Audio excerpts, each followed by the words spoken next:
I am so just amazed that all three of you are sitting right here, right now, and that it happened that they came from countries far, far and away and landed all in one space. So we have Shakta Khalsa and Krishna Khalsa and Sonia Sumar, so yoga for the special child, yoga for youth, and radiant child yoga. And collectively together, can we say like 90 years of children's yoga collectively together when we add it up? Isn't that incredible? Yes. Yes. And we also have the lovely Carla Tantillo, who will be moderating this panel discussion that we are getting ready to have. And she is making it happen in Chicago. And she has come out here and I know is going to make it happen over the next 45 minutes for us today. So thank you. Thank you. Hello. Hello, everyone. So we're going to hop right into the session. So this is a moderated panel discussion. This is our agenda for today. We're going to reflect on our practices as a community. We're going to learn strategies to share when we return home. And we're going to set a goal at the end of this session with kind of a 30-second centering activity on ways to implement new strategies. Before we dive in, Shakta is going to lead us in a brief centering. Yeah. All right. Everyone can hear me. Good. So let's close our eyes and just let your hands be on your legs or in your lap. Take a deep, deep breath in through your nose. Breathe out. Any of those swirling head thoughts, when you breathe in, feel them, and then on the exhale, let them drop down, down, down like sand through the water, down to the bottom, and let them go. And then inhale. Feel your heart center. Feel the happiness that you feel from being here and for what you've learned, and exhale. And relax. Thank you so much. What a perfect start to our session. Thank you. So our agreements for today, these agreements apply to your presenters, they apply to us as the audience. The intent of the agreements is to make sure that there's equity of voice, that no voice in the room, mine, the presenters, or yours, is heard too loud, right? We want to make sure that there's a representative sample of all the voices, all the history, all the practices here today. Notice two before me. So if I'm in the audience and I want to share, and I share, that's fabulous. I can share for a max of 2 minutes, but then 2 more people have to share before I raise my hand again. Right? There's a 2-minute marker. So there's a 2-minute marker for our presenters. There's a 2-minute marker for us as audience members. I will cue you at 2 minutes, and unfortunately, I'll have to stop you if we go over 2 minutes. Thank you. Speak my truth as I know it now. That's my truth. I'm not sharing someone else's story like, well, my sister who's a 3rd grade teacher. Nope, right? Speak my own truth, and that's it. Snaps. Let's all practice our snaps. If someone in the room says something super fabulous and awesome, what do? We give them some snaps. If someone in the room says something that's less than fabulous and awesome, like, well, all, kindergarten teachers are, that's an ouch. And we can say, hey, ouch, right? I'm a kindergarten teacher. Don't talk. So that's okay. So we snaps and we ouch, but then we leave it at that and we resolve it later. Gentle reminders. If we're not doing 2 before me, we're not doing 2 minutes, we're not snaps, turn to the person next to you and be like, hey, just a gentle reminder. Check in with the agreements. Again, they're here for equity of voice. The session will be run like this in 3 phases. The first, from our collective, what has brought us to the work of kids yoga, yoga with youth, yoga for children, right? Second phase, how do we advocate for change as pioneers in the field? And the third phase, how do we collectively move forward with authenticity?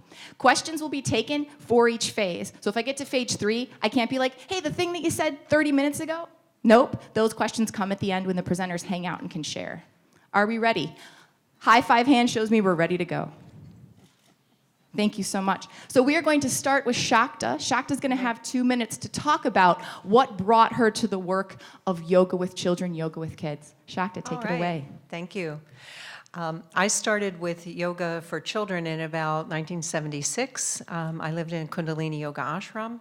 And there were children there, and we did our practice in the morning, and then the children had their practice in the morning too, and we each took turns. And I just discovered very quickly that I had not only a gift for it, but I had a super interest in it. I just saw these children as really amazing souls, and they had so much to teach me. And that's how I started with that phase. Then I became a Montessori teacher, and I raised some other children, I guess foster parented, you could say. And just from there, began teaching more and more children yoga until in the late 1990s, I started writing books. I wrote my first book, Fly Like a Butterfly, and then from there began the Radiant Child Yoga training program, which has been around since the late 90s. But I'd say that's kind of like the history of it, but what I would really say is that more and more, it feels like I have a deep connection with the world soul of the child, if you could think of it that way. Like, our children are our future. Our children are who our world is going to be made of. And there's so much potential there, and they're so beautiful and perfect, and we just want to help maintain that. So that's what really drives me at every moment. Thank you for sharing. Let's give her some snaps. So moving forward now, Sonia will share next. Sonia, what brought you to the work of yoga with children? This sound. Oh. Thank you. Well, that started in 1972 with the birth of my second daughter, Roberta, who was born with Down syndrome.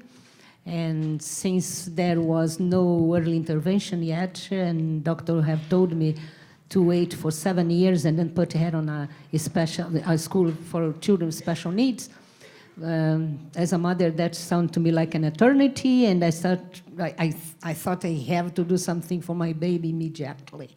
So I started teaching yoga to her. I have that crazy idea. I have been practicing yoga and feeling all its benefits, and I thought for Roberto it would be wonderful. Not because I want to overcome Down syndrome, since that is a genetic disease, but because I want to make her in connection with who she really was. And nothing sounded better for me to do with her than yoga. And to strengthen, to make her, in connection with that inner Shakti, the inner power, we call in yoga Shakti. And I knew that should have to cope with lots of prejudice, especially back in Brazil, when children with Down syndrome used to be called mongoloids and other lower labels. And so I thought that the best way to make her prepared would be doing some yoga with her.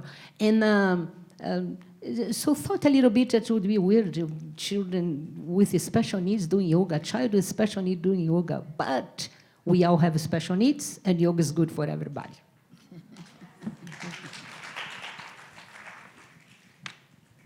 Next, and thank you so much, Krishna.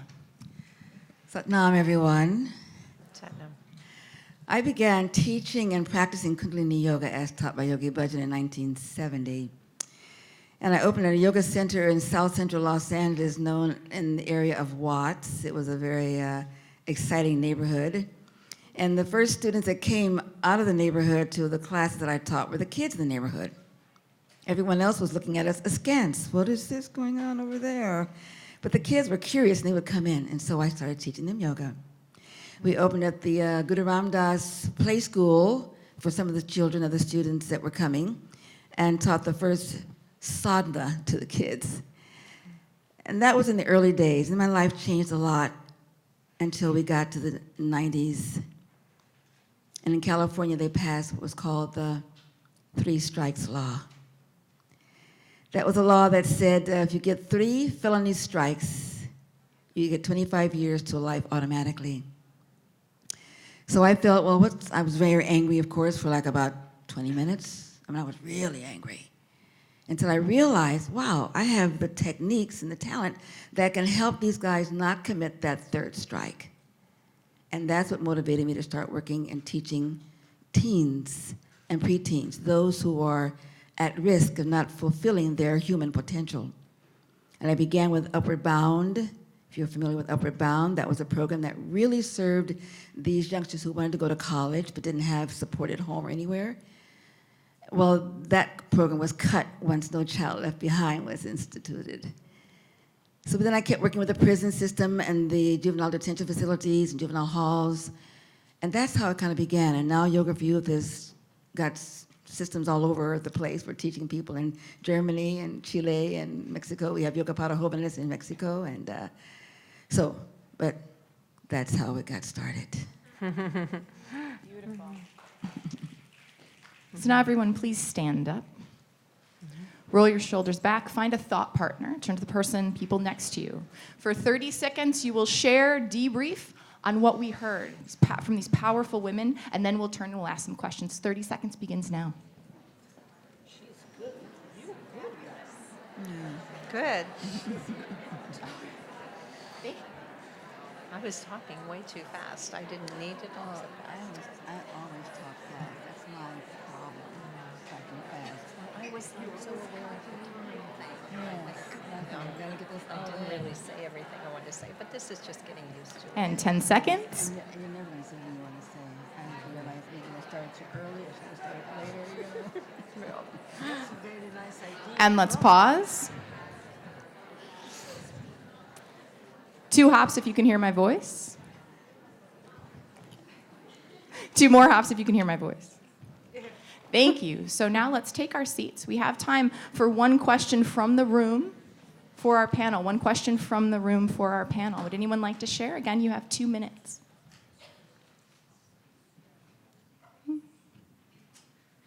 Oh my goodness. Okay, well, we can just have more time for phase 2 and 3. Sound like a plan? All right, here we go. So let's move forward with Krishna. How do we advocate for change as pioneers in our field? I love the word advocate for, because I believe that as a growing community of teachers, of children, and of youth, teens, coming together as we have here and as you all have for a long time, we need to stand up for the rights of our children to live and to work and to go to school in a place where they're not really imprisoned. And Booker talked about it earlier today, and I want to say yes. Our schools in many communities are being treated as prisons, when the prisons should be treated as schools, and they're not. There's a lot of expectation for children growing up in very challenging conditions. They're expected to achieve a lot, to achieve a certain level of excellence, and yet they're not given the foundation for it. But I think we, because we're coming from a very strong, clear place as yoga teachers and people of spirit, that we can advocate for these things. We don't have to be shy or hold back. I also think we should have the courage to advocate for clarifying yoga, not between secular and religious only, but what is spiritual? Crying out loud, you know. We're locking spirituality and religion together as though they're synonymous, and they're not. You can be very spiritual and not have any religious affiliation whatsoever, and that's what we are. But we need to advocate for that. We need to talk about what is really yoga, what is really religion, and what is spirituality, and why cannot we offer spiritual discipline and challenge and opportunity to our youngsters in schools or wherever they happen to be, because it's not a religion, it's spiritual energy. It's raising their spirit so they feel good about who they are, feel good about their lives, and feel good about what they possibly can do in the world. My program is called Yoga for Youth. And yoga stands for, it's an acronym, Your Own Greatness Affirmed. That's what we want, your own greatness affirmed. Sat Nam. Beautiful, thank you so much. Thank you so much. So now moving forward, Shakta. Okay. Well, I'm so glad to hear what Krishna said, because I really echo what she's saying about all of it. I think one of the things I feel about the word advocacy, or the thought of it, is that we want to make sure we're not us against them kind of consciousness, because that's really not the mind, body, spirit of yoga.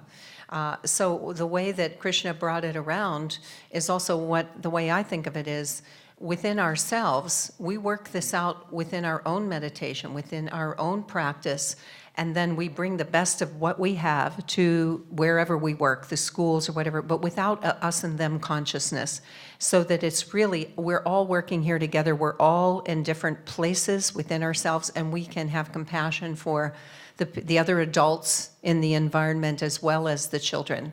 So I feel like that's a really important point. It all works together. It's not us against them ever. That's It's right. always one whole. That's right. Thank you. Love that. Thank you so much. And last, Miss Sonia.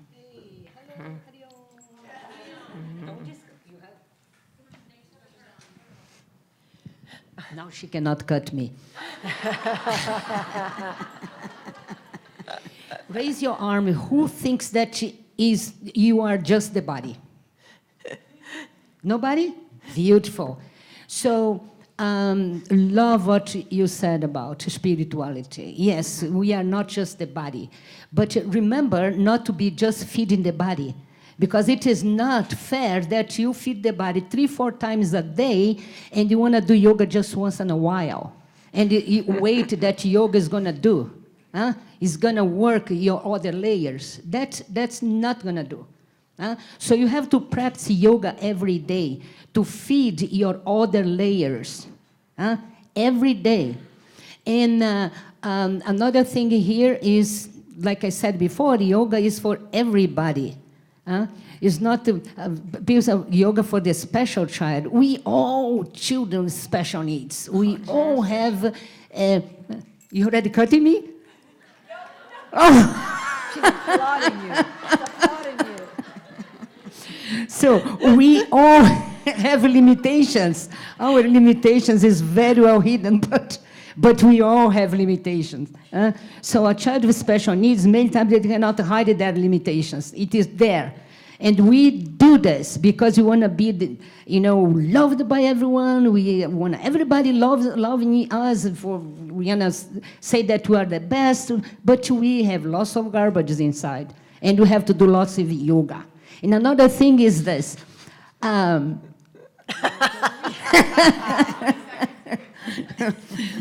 another thing here is that, wow, I forgot. Another thing. Elders can forget if they And want to. another thing here is not cutting religiosity in yoga. Life is a ritual. You should love life and be grateful for life. And yoga is not a religion. Yoga makes you more religious. There's nothing wrong with being more religious. So that you can go, and no matter what kind of faith you are professing, you can be connected with who you really are. Have that. Thank you. And I have to say, Sonia and I had such a lovely meeting this morning. I mean, isn't she fabulous? So right now, everyone please stand up. Find your thought partner. Again, 30-second thought partner debrief. Let's talk about what we just heard. Let's synthesize it. Then let's ask some questions to the panel. It's up to us to define who we are and what we're doing, not them. Just come up and do it for Yes, us. please. Come on, kid. We don't even text up here. And freeze. Do you text? Left hand on your head if you can hear my voice. High five hand in the air if you can hear my voice. Fabulous. Let's take a breath. Very excited. We have 6 minutes for questions. We heard some really rich, deep material, thought-provoking stuff from this powerful panel. So let's start with some questions. Again, we have time for about 3 questions at 2 minutes each. Who would like to start us off? Oh, thank you. Making me work for it, huh? Tell us your name, and please stand up if you would.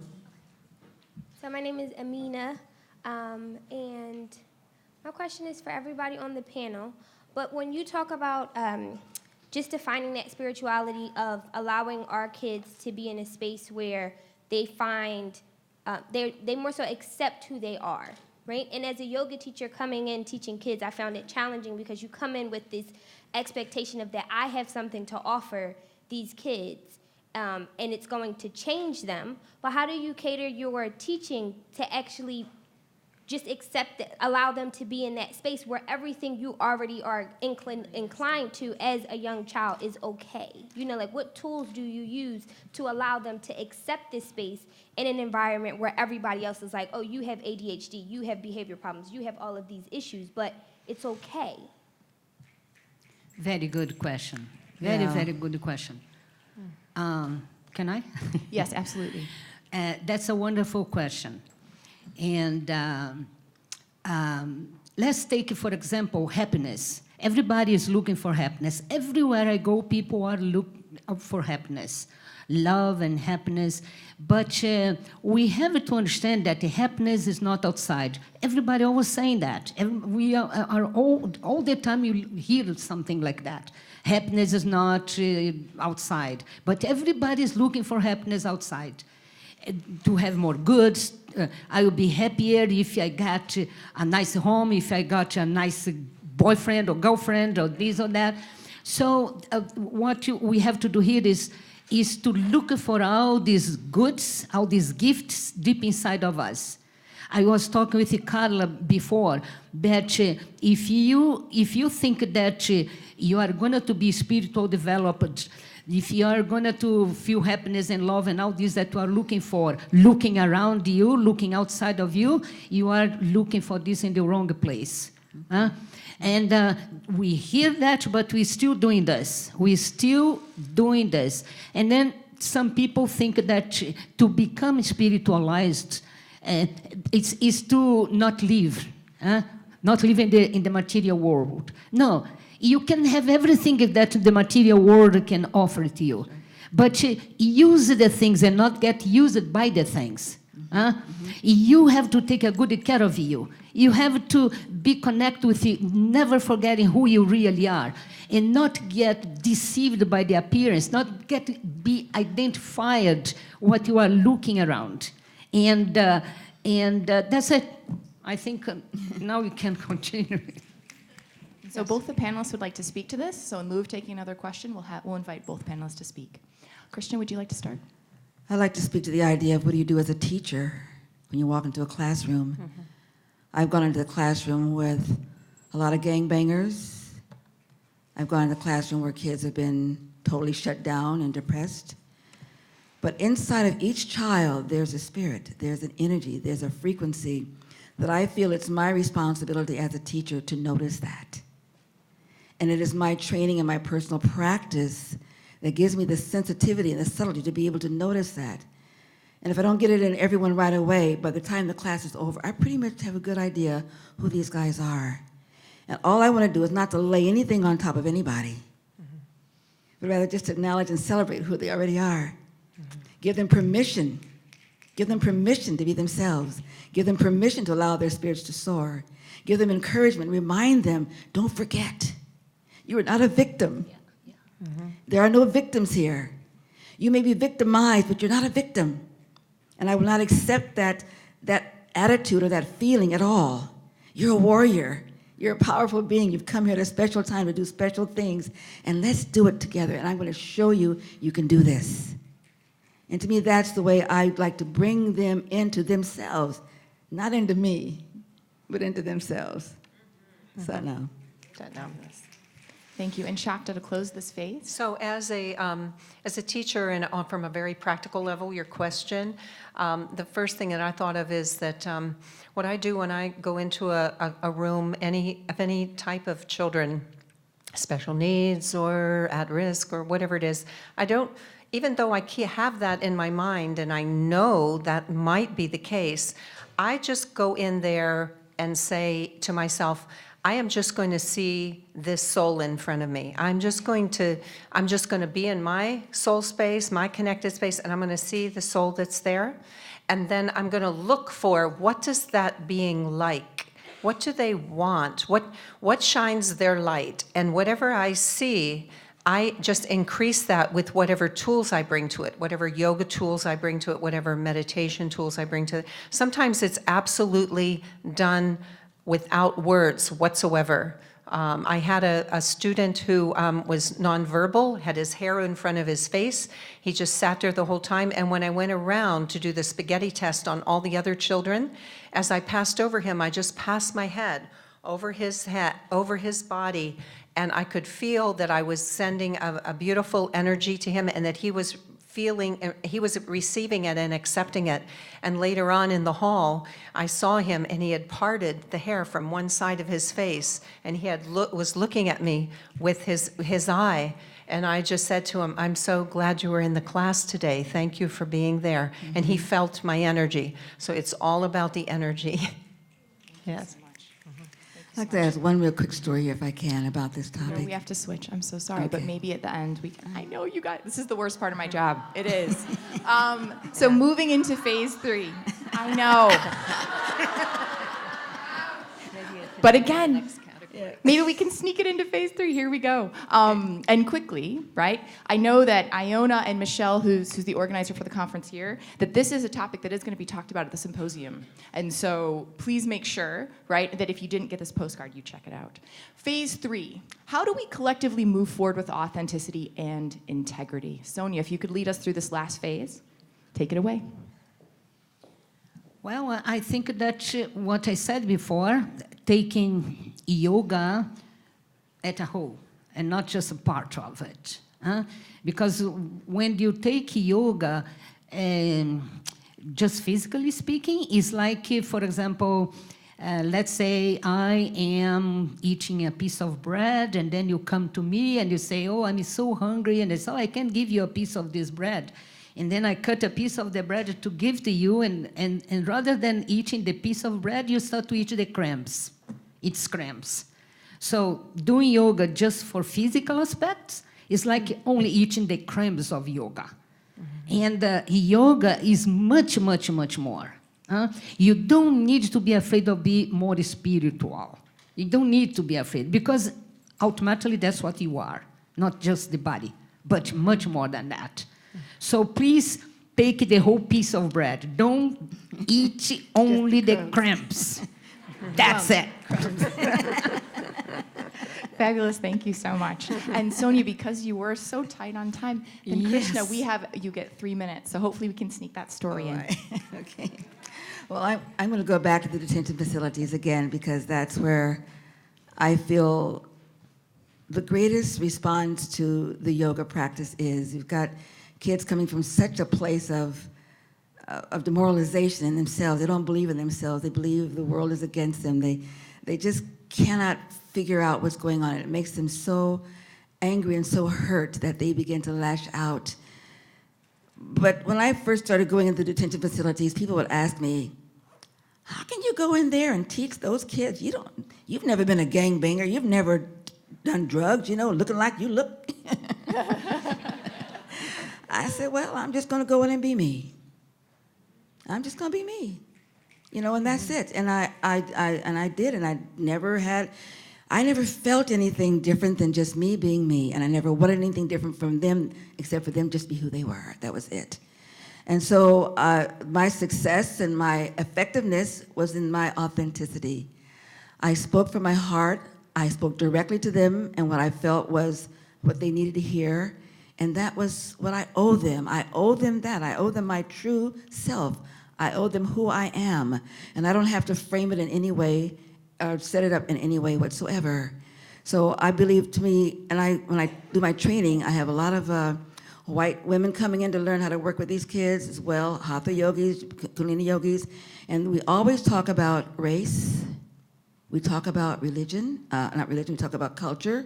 We do talk about religion a lot, by the way.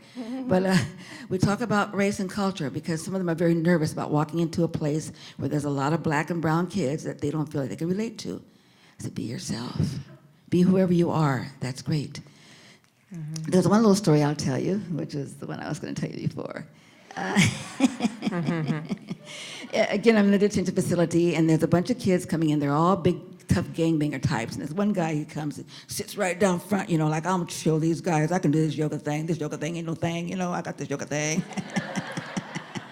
And so he sat down front, and I said, okay, I got me one today.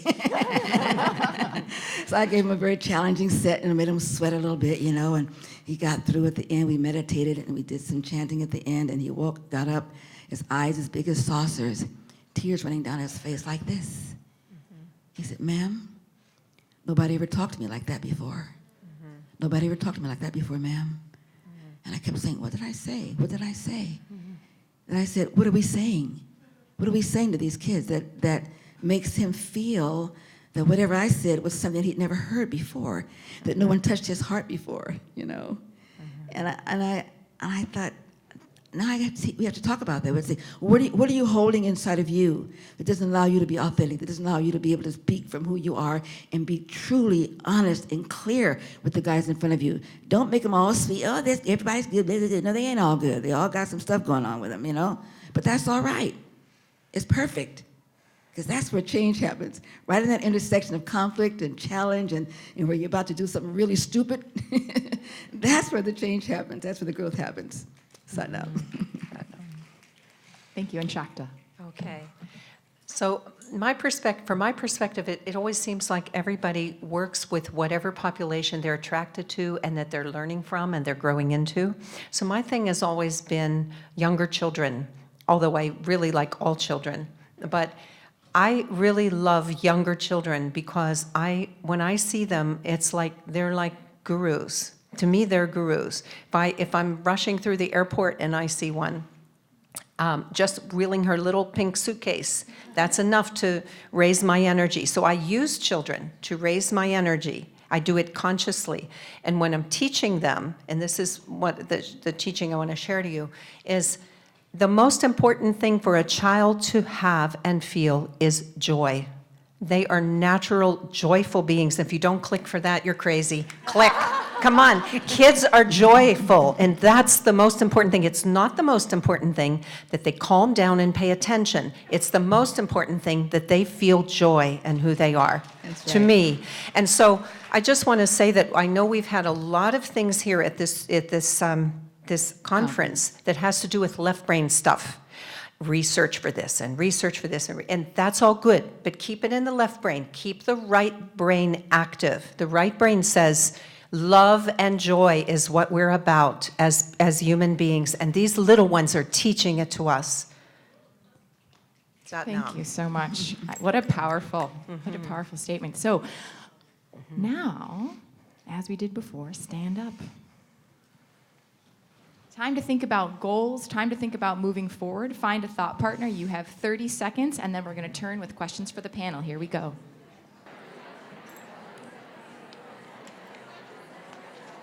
And everyone pause. Hug your partner or give them a high five if you can hear my voice. Hug your partner or give them a high five if you can hear my voice. We'll see. Hug your partner or give them a high five if you can hear my voice. And 2 hops, again, if you can hear my voice.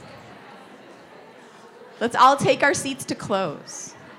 So we have a few minutes remaining for questions.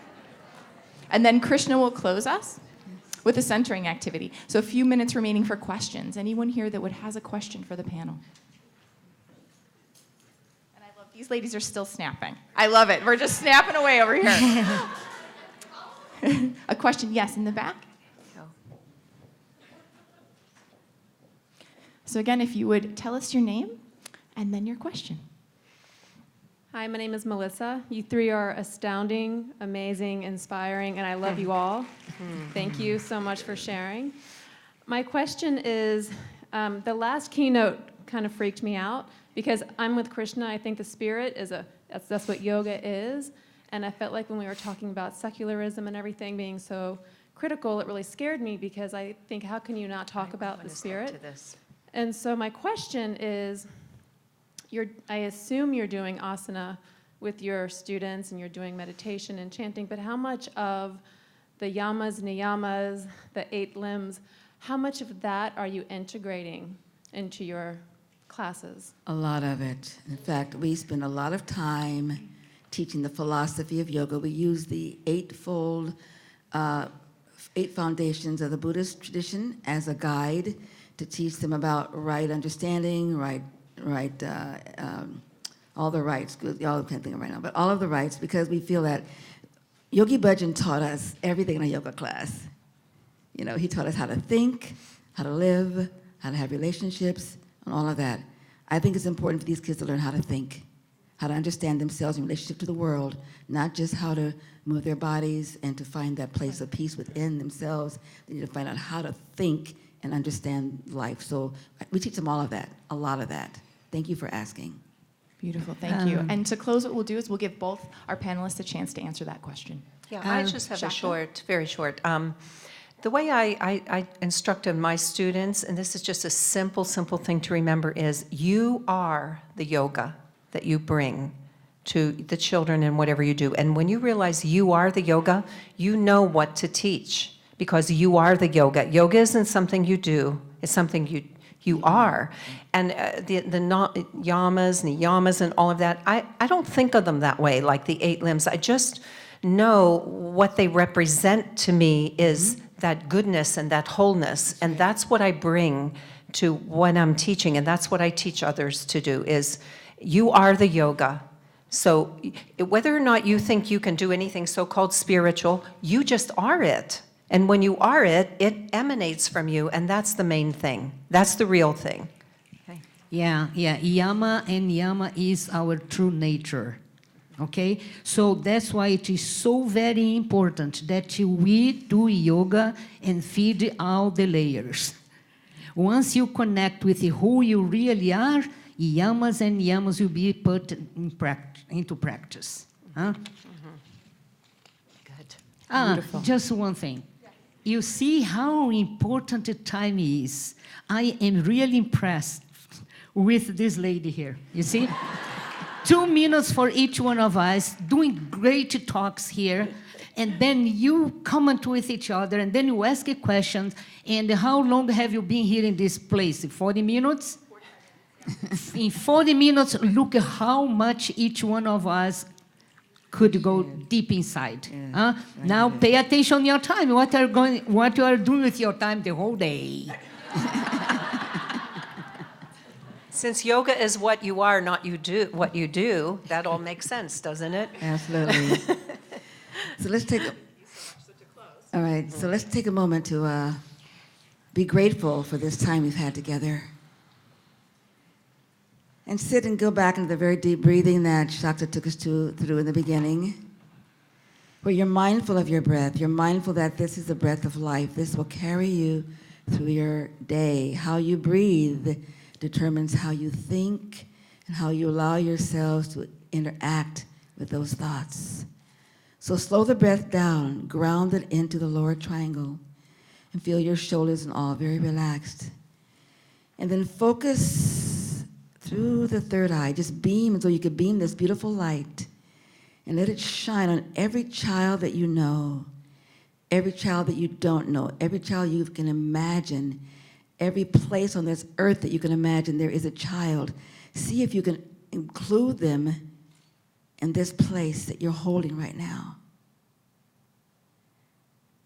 And wish them the best. Let them find their greatness. Let them affirm it. Let them be confident in who they are and what their purpose is. And in this space, just follow me and let's sing this prayer to them. May the long time sun shine upon you. All love surround you. And the pure light within you guide your way on. Guide your way on. Guide your way on. That they find their truth. One Satnam. Satnam.